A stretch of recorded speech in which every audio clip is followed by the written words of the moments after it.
प्रिय भक्तगण, आज मैं आपको प्रदोष व्रत कथा सुनाने जा रही हूँ। इसको ध्यान पूर्वक सुनिए।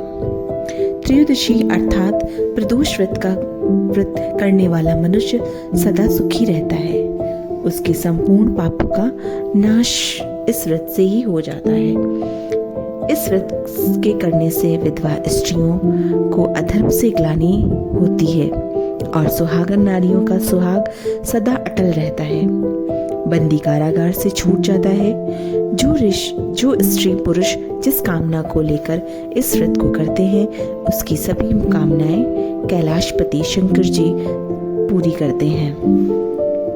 सूत जी कहते हैं, त्रयोदशी का व्रत करने वाले को 100 गौ दान का फल प्राप्त होता है। इस व्रत को जो विधि विधान और तन मन धन से करता है, उसके सभी दुख दूर हो जाते हैं। सभी माता बहनों को 11 त्रयोदशी या पूरे साल के 26 त्रयोदशी व्रत पूर्ण करने के बाद उद्यापन करना चाहिए।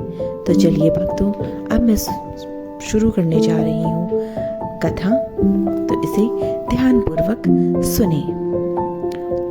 एक समय सर्व प्राणियों के हितार्थ परम पावन भागीरथी के तट पर ऋषि समाज द्वारा विशाल गोष्ठी का आयोजन किया गया।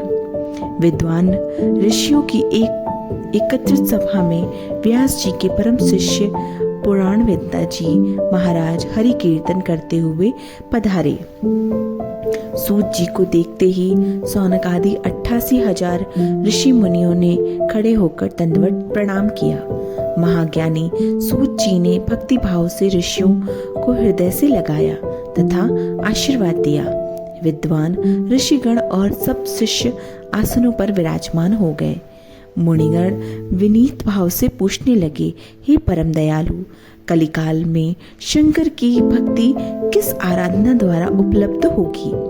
हम लोगों को बताने की कृपा कीजिए, क्योंकि कलयुग के सभी प्राणी पाप कर्म में रत रहकर वेद शास्त्रों से विमुख हो रहेंगे।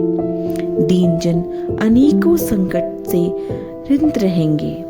हे मुनि श्रेष्ठ, कलिकाल के सत्कर्म की ओर किसी की रुचि ना होगी।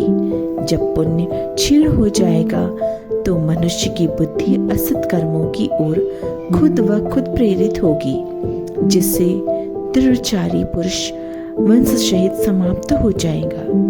इस अखिल भूमंडल पर जो मनुष्य ज्ञानी होकर ज्ञान की शिक्षा नहीं देता, उस पर परम पिता परमेश्वर कभी प्रसन्न नहीं होते। हे महामुने, ऐसा कौन सा उत्तम व्रत है जिसमें मनवांछित फल की प्राप्ति होती है? आप कृपा कर बताइए। ऐसा सुनकर दयालु हृदय श्री सूत जी कहने लगे कि हे श्रेष्ठ मुनियों तथा सौनक जी, आप धन्यवाद के पात्र हैं। आपके विचार सराहनीय हैं एवं प्रशंसनीय हैं।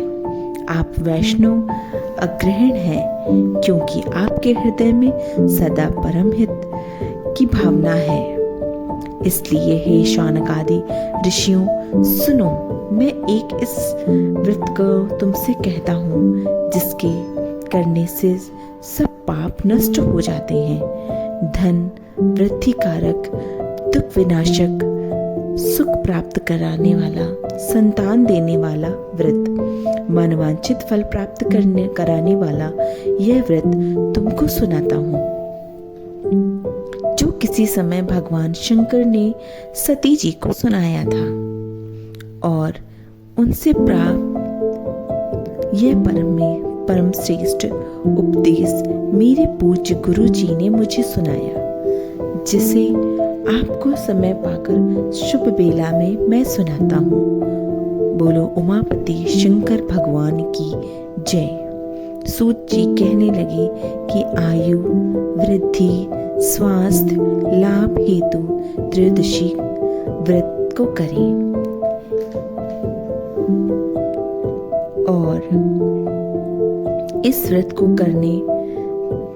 करने से सारी समस्याएं दूर हो जाती हैं। शिव ध्यान में रहें, शिव मंदिर में जाकर शंकर भगवान की पूजा करें और पूजा के पश्चात अर्घ पुण्य त्रिपुण का तिलक धारण करें, बेलपत्र चढ़ाएं, धूप दीप अक्षत से पूजा करें, ऋतुफल चढ़ाएं और ओम नमः शिवाय मंत्र का जाप करें, रुद्राक्ष की माला का जप करें, ब्राह्मण को भोजन कराकर सामर्थ्य अनुसार दक्षिणा दें, तत्पश्चात मौन व्रत धारण करें। व्रती को सत्य भाषण करना परम आवश्यक है। हवन आहुति भी देना चाहिए। आहुति देने के बाद इसमें अभीष्ट फल की प्राप्ति होती है। व्रती पृथ्वी के पर शयन करे, एक बार भोजन करे, इससे सर्व कार्य सिद्ध होते हैं। श्रवण मास में जो इसका विशेष महत्व है, यह सर्व सुख धन आरोग्य देने वाला है। यह व्रत सभी मनोरथ को पूर्ण करता है। हे ऋषिवरों, ये प्रदोष व्रत जो मैंने आपको बताया है, किसी समय शंकर भगवान माता पार्वती को और वेदव्यास मुनि ने मुझको सुनाया था। सौनक आदि ऋषि बोले, हे पूज्यवर महात्मने, आपने यह परम व्रत गोपनीय मंगलप्रद कष्ट निवारक बतलाया है। कृपया यह बताने का कष्ट करें कि यह व्रत किसने किया और उसे क्या फल प्राप्त हुआ। तो सूत जी बोले, ज्ञानियों, आप शिव के परम भक्त हैं। आपकी भक्ति देखकर मैं बहुत खुश हूँ। तो मैं आपको एक व्रती की और पुरुष की कथा सुनाने जा रहा हूँ। एक गांव में अतिदीन ब्राह्मण निवास करता था। उसकी साध्वी स्त्री प्रदोष व्रत किया करती थी। उसके घर ही में एक पुत्र रत्न था। एक समय की बात है कि वह पुत्र गंगा स्नान करने के लिए गया। दुर्भाग्यवश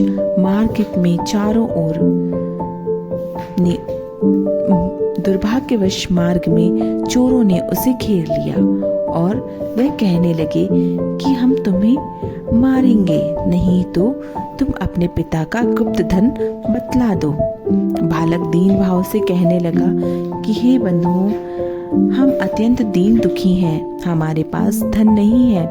चोर फिर भी कहने लगे कि तुम्हारे पास बहुत सारा धन है, तुम अपने धन को बता दो मुझे। बालक ने निसंकोच उत्तर दिया कि मेरे माता पिता ने मुझे रोटी बनाकर बांध दी है। दूसरा चोर बोला कि भाई, यह तो अति दीन दुखी हृदय का है, इसे छोड़ दीजिए। बालक इतनी बात सुनकर वहां से प्रस्थान करने लगा और एक नगर में जा पहुंचा। नगर के पास एक बरगद का पेड़ था। बालक थककर वहां बैठ गया और वृक्ष की छाया में सो गया। उस नगर के सिपाही चोरों को खोज रहे थे कि खोज करते करते उस बालक के पास आ गए। सिपाही बालक को भी चोर समझकर राजा के समीप ले गए। राजा ने उसे कारावास की सजा दे दी। उधर बालक की माँ भगवान शंकर जी का प्रदोष व्रत कर रही थी। उसी रात्रि राजा को स्वप्न हुआ कि बालक चोर नहीं है, प्रातः काल ही उसे छोड़ दो, नहीं तो आपका राज्य वैभव सब शीघ्र ही नष्ट हो जाएगा। रात्रि समाप्त होने के बाद राजा सुबह जल्दी उठकर उस बालक को सारा वृत्तांत सुनाते हैं। बालक ने सारा वृत्तांत कह सुनाया।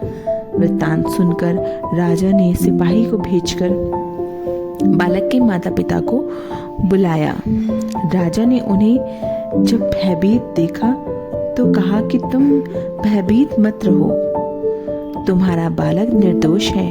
हम तुम्हारी दरिद्रता देखकर 5 गांव तुम्हें दान में देते हैं। शिव की दया से ब्राह्मण परिवार अब आनंद से रहने लगा। इसी प्रकार जो कोई इस व्रत को करता है उसे आनंद प्राप्त होता है। शौनक आदि ऋषि बोले, हे दयालु, आप कितनी दयावान है। भगवान शिव और भगवान शिव सबकी मनोकामना कैसे पूर्ण करते हैं। जो जैसी इच्छा रखता है उसकी वो सब मनोकामनाएं पूर्ण करते हैं। हर हर महादेव। अगर जो आपको हमारी कहानियाँ पसंद आती हैं तो इसे लाइक करें, शेयर करें और चैनल को सब्सक्राइब करें और कमेंट में हर हर महादेव अवश्य लिखें।